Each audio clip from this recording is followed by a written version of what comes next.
औज़ुबिल्लाहि मिनश्शैतानिर्रजीम बिस्मिल्लाहिर्रहमानिर्रहीम। अस्सलाम वालेकुम नाज़रीन, मैं हूं आपका होस्ट राना रमज़ान और आप देख रहे हैं मेरे यूट्यूब और फेसबुक चैनल। आज के व्लॉग के हवाला से चंद अपडेट्स आपके साथ शेयर करेंगे। सबसे पहले आज जो डेट है वो है 4 फरवरी बरोज़ एतवार। जो इमरान खान साहब ने पैगाम दिया है अवाम के नाम, वो आपके साथ शेयर करेंगे। उसके साथ साथ वर्ल्ड मीडिया ने जिस तरह रिपोर्ट किया है, जो 3 फैसले आए हैं इमरान खान साहब के खिलाफ, उसके हवाला से बात करेंगे। और उसके साथ साथ इस वक्त जो इलेक्शन के माहौल में कुछ पार्टियों का, बिलखुसूस मुस्लिम लीग नून के जो लोग हैं एमएनए की सीटों पे ऊपर या एमपीए की सीटों के ऊपर, वो अवाम के साथ क्या सलूक कर रहे हैं, किस तरह की बदसलूकी कर रहे हैं, उसके हवाला से आपके साथ आज के व्लॉग में बात करेंगे। सबसे पहले बात करना चाहूँगा कि जो इमरान खान साहब को सज़ाएं दी गई हैं। सबसे पहले जो केस था वो था तोशा खाना के हवाला से, उसमें 10 साल की सज़ा सुनाई गई। उसके बाद जो था वो साइफर केस में भी 14 साल की सज़ा सुनाई गई। और उसके बाद नकाह इद्दत के केस में भी जो है वो मज़ीद कल के दिन में 7 साल की सज़ा जो है वो सुनाई गई है इमरान खान साहब को। अब उसके ऊपर बात करते हैं। जो रिएक्शन आया है वर्ल्ड मीडिया की तरफ से, जो रिपोर्ट किया गया है वर्ल्ड मीडिया की तरफ से, वो आपके साथ शेयर करना चाहेंगे। सबसे पहले बात करूंगा मैं वाशिंगटन पोस्ट की, द वॉल स्ट्रीट की और मिडल ईस्ट की एनएनटीवी ने इसे रिपोर्ट किया है। इसके बाद जजीरा ने इसे रिपोर्ट किया है। और जो रिपोर्टिंग है वो सेम एक जैसी है और मिलती जुलती रिपोर्टिंग जो है वो इन तमाम वर्ल्ड के टीवी चैनल्स ने और प्रेस ने किया है। वो रिपोर्टिंग ये है कि ये सजा जो है वो गलत दी गई है। ये तमाम ओवरऑल जितने भी वर्ल्ड मीडिया के जो चैनल्स हैं और जो प्रेस हैं, उनको तमाम ने जो है वो एक जैसी जो है वो हेडलाइन जो है वो मेंशन की है। उन्होंने सबसे पहली जो बात ये मेंशन की है कि इस सजा को हम गलत करार देते हैं। ये सजा जो है वो गलत दी गई है और इससे इमरान खान साहब की मकबूलियत में मजीद इजाफा हुआ है और उनकी हमदर्दियों में भी मजीद इजाफा हुआ है। यानी लोगों की तरफ से जो हमदर्दियां हैं वो इमरान खान साहब के लिए मजीद बढ़ चुकी हैं। और तीसरी जो बात उन्होंने नोट की है, इन तमाम ओवरऑल वर्ल्ड के मीडिया ने वो ये नोट की है कि इस सजा का जो मेन मकसद है वो इमरान खान साहब को डैमेज करना है।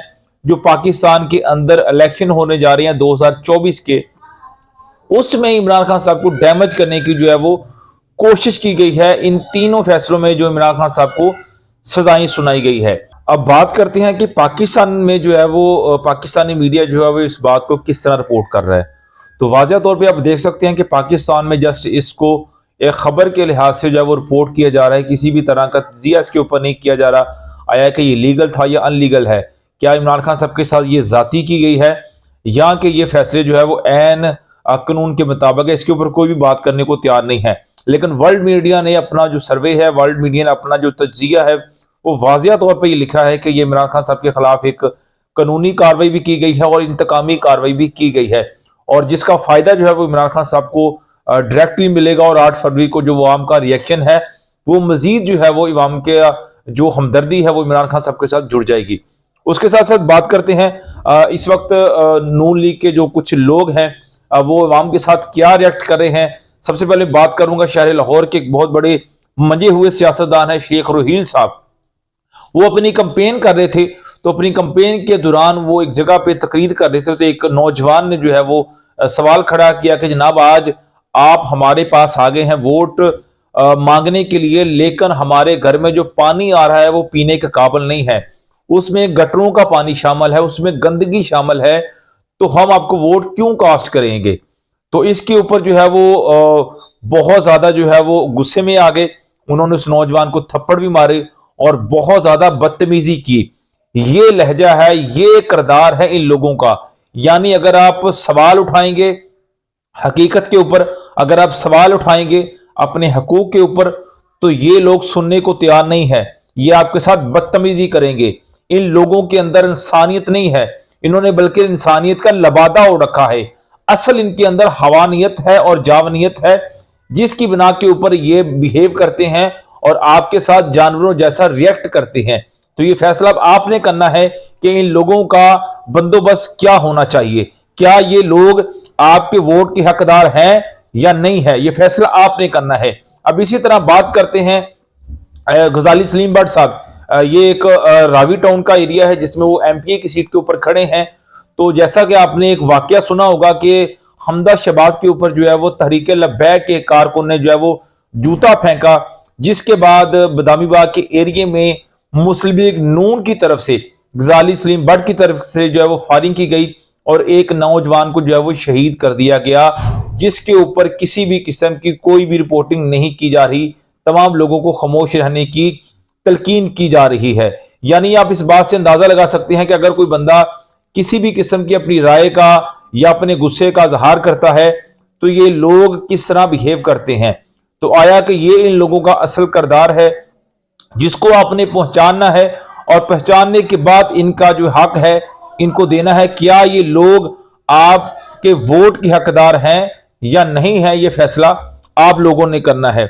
उसके बाद बात करते हैं जो इमरान खान साहब की तरफ से पैगाम आया है। आज जैसा कि 4 फरवरी की डेट है, बरोज एतवार है, तो आज बैरिस्टर गौहर साहब की तरफ से जो इमरान खान साहब ने पैगाम पहुंचाया है अवाम के लिए, वो ये पैगाम है कि इमरान खान साहब ने कहा है कि अवाम बिल्कुल भी किसी भी लिहाज से जो है वो घबराई मत, परेशान मत हो। आपने किसी भी लिहाज से कोई भी रिएक्शन नहीं करना, किसी भी किस्म का कोई मुजाहरा नहीं करना, किसी भी किस्म की कोई बैड मैनर बात नहीं करनी, बल्कि आपने जो फोकस रखना है वो आपने 8 फरवरी के ऊपर रखना है। इमरान खान साहब ने कहा कि मैं पुर उम्मीद हूं अपनी कौम से कि इंशाल्लाह 8 फरवरी के दिन मेरी कौम मेरे साथ खड़ी होगी और मैं इंशाल्लाह अवाम के लिहाज से पुर उम्मीद हूं। और उन्होंने ये वाज़ेह तौर पे एक बार फिर जो है पैगाम भी दिया है और तलकीन भी की है कि इन लोगों के जितने भी हरबे हैं ये नाकाम रहेंगे और इन लोगों का जो प्रोपोगंडा है वो यही है कि किसी ना किसी तरीके से तहरीक इंसाफ के लोगों को जो है वो मुश्तिल किया जाए, इनको इंतशार में जो है वो किसी ना किसी तरीके से इन्वॉल्व किया जाए ताकि तहरीक इंसाफ को मजीद डैमेज किया जाए और तहरीक इंसाफ को मजीद नुकसान पहुंचाया जाए या उसके कारकुनान को गिरफ्तार किया जाए। तो इमरान खान साहब ने कहा कि आपने ऐसा कोई भी अमल नहीं करना कि जिसकी वजह से इन लोगों को मौका मिले, बल्कि आपने तवज्जो जो है वो अपनी मरकूज रखनी है 8 फरवरी के दिन के लिए। तो नाज़रीन, ये थी आज के दिन के हवाले से चंद अपडेट्स जो आपके साथ मैंने शेयर की। तो 8 फरवरी का दिन यकीनन आपके फैसले का दिन है, आपके ज़मीर के फैसले का दिन है, आपके ईमान के फैसले का दिन है, आपके बच्चों के मुस्तकबिल के दिन का फैसला जो है वो आपने करना है। तो आया कि ये फैसला अब आपके ऊपर मुनहसर है कि आप ईमान के साथ जाते हैं या किसी बेईमान के साथ जाते हैं, आप किसी सच्चे सियासतदान के साथ जाते हैं या किसी चोर सियासतदान के साथ जाते हैं। ये फैसला आपके ज़मीर का फैसला है। तो आज के व्लॉग के लिए इतना ही। अपना ख्याल रखिएगा और अपने चैनल का भी।